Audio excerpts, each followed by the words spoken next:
হ্যাঁ পাগলি বলো। আরে এই তো রাস্তার পাশে বসে আছি। তুমি কি করছো? রাহুল ভাই, তোর গাড়ির চাবিটা একটু দিবি? একটু হোল্ড করো।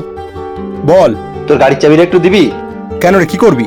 গার্লফ্রেন্ডকে নিয়ে ঘুরতে যাবো তাই। ঠিক আছে।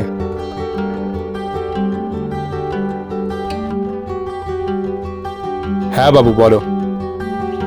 রাহুল রাহুল, তোর গাড়িটা একটু দে না।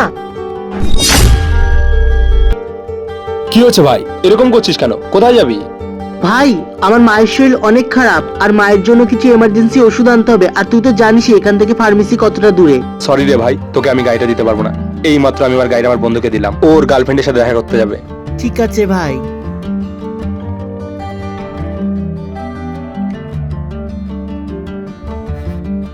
রাহুল ভাই, আমার যা মনে হয় আমার থেকে ওই ছেলেটার গাড়িটা বেশি প্রয়োজন। তুই এক কাজ কর, এই গাড়ির চাবিটা ওকেই দিয়ে দে।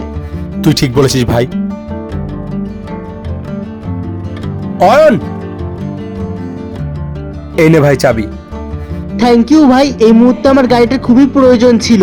আমি যদি ঠিক সময় মতো ওষুধটা না আনতে পারি তাহলে হয়তো আমি আমার মাকে বাঁচাতে পারবো না।